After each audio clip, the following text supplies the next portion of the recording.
I remember the exact moment my life shattered like fragile glass under the weight of cold indifference. It was a bleak morning, the kind where the sun barely cuts through the thick veil of gray clouds, casting a muted light over the world. I sat at the kitchen table, clutching a crumpled divorce decree, the final nail in the coffin of a marriage I had once believed was unbreakable. The paper felt heavier than any stone I'd ever lifted, its words slicing through me with merciless precision. Divorced, no alimony, no support.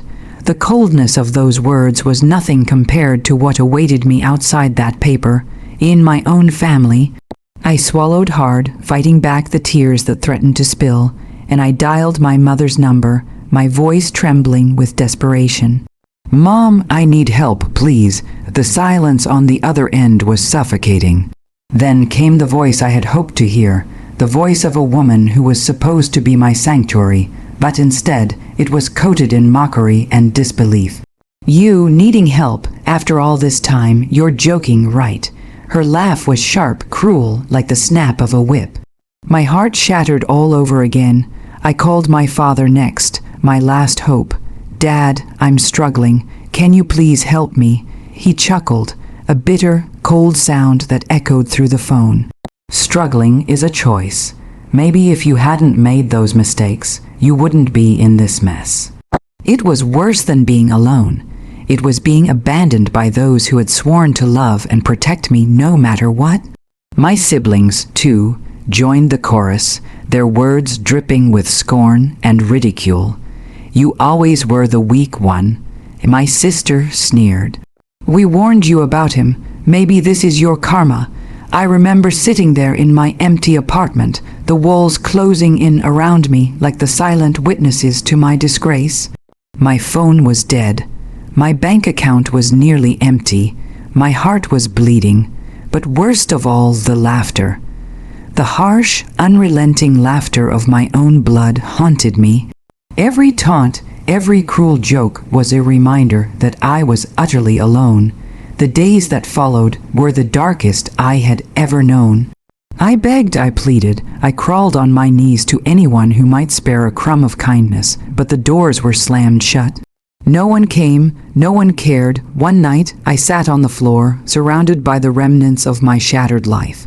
The silence was thick, oppressive, and yet, somewhere deep inside, beneath the layers of shame and pain, a tiny spark flickered.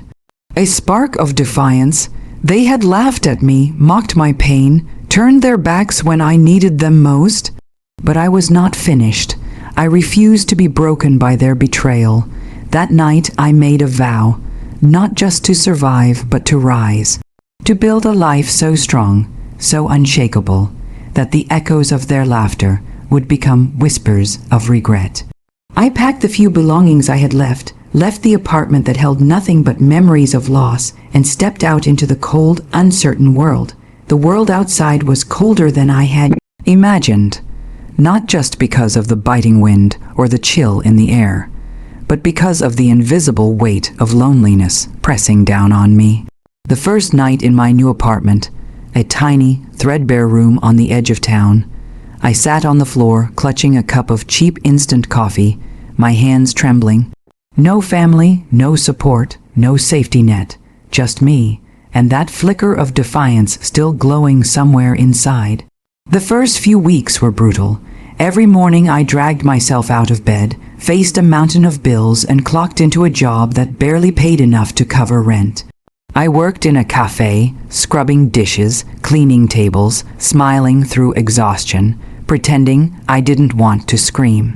After hours, I took on freelance work wherever I could find it, copywriting, data entry, babysitting, anything that put a few dollars in my pocket. There were nights when I cried myself to sleep, when the shadows whispered that maybe I was meant to be alone, that I deserved their laughter. But every morning, I forced myself to rise again. The pain was raw, but it was fuel. Slowly, I began to rebuild. I learned to budget ruthlessly, stretching every dollar until it screamed. I read books on self-improvement, attended free workshops, and soaked up every bit of knowledge I could. My confidence, once shattered, began to stitch itself back together, and then came the small kindnesses, unexpected and profound. A neighbor who brought me soup when I was sick, a coworker who noticed my exhaustion and offered encouragement, a stranger who paid for my groceries when I had barely enough for a loaf of bread. These moments of grace reminded me that the world was not entirely cruel. There were people who saw me, truly saw me, beyond the label of divorced and broken. Most importantly, I began to see myself differently. I wasn't a victim, I was a fighter. Every insult my family had hurled, every laugh at my expense, became a whisper of motivation. I remembered their faces, the smirks, the cold eyes, and I vowed silently to never allow their judgment to define my worth.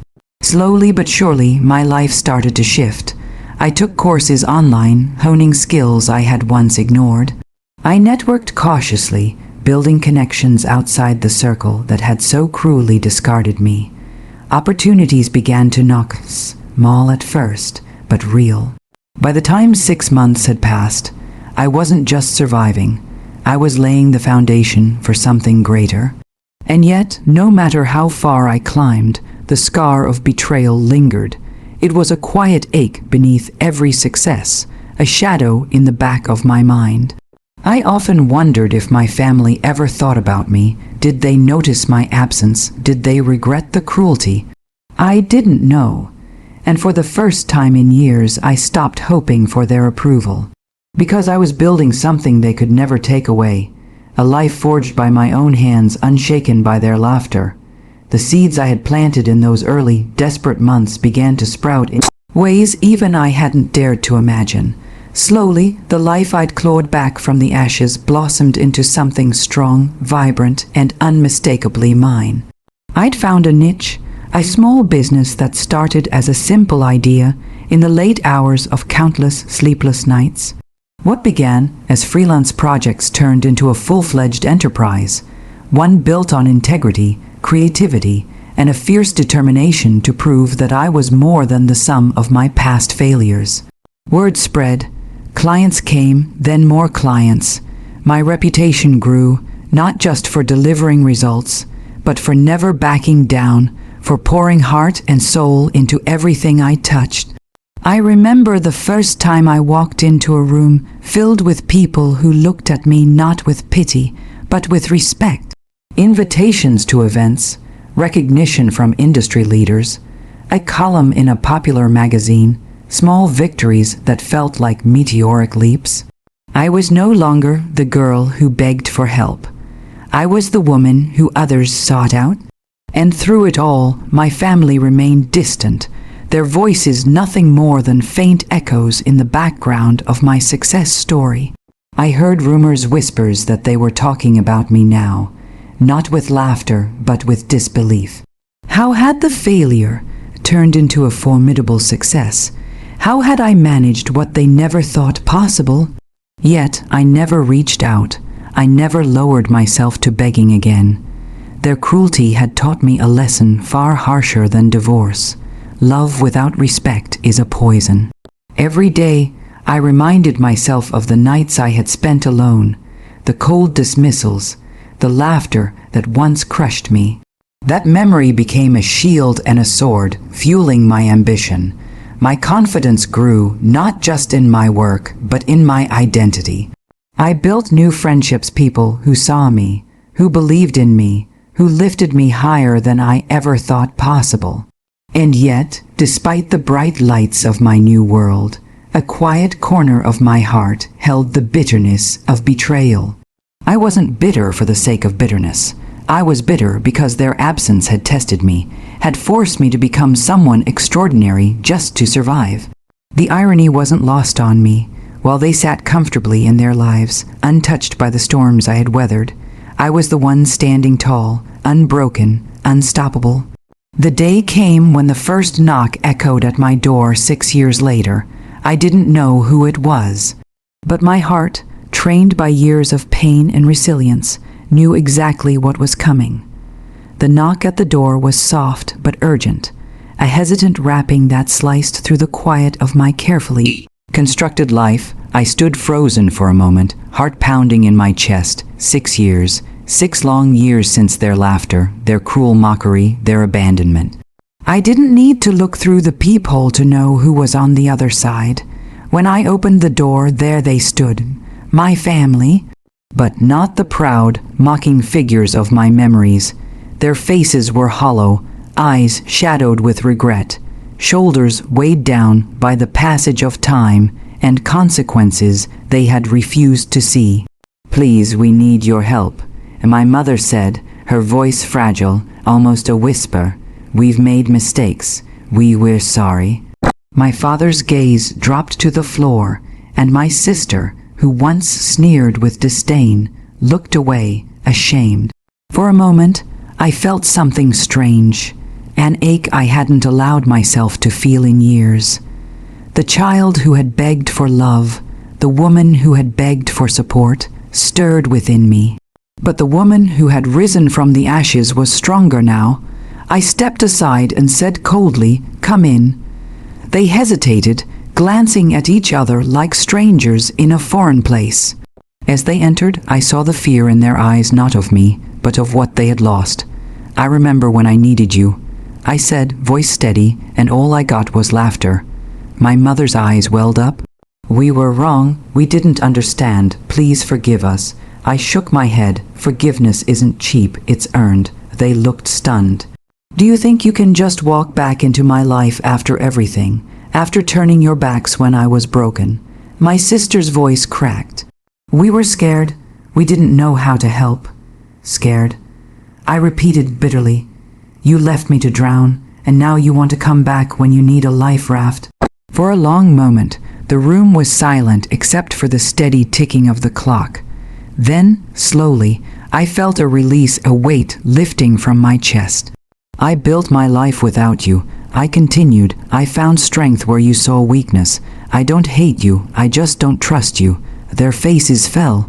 "But," I added, "if you truly want to make amends, it won't be with empty apologies or casual visits.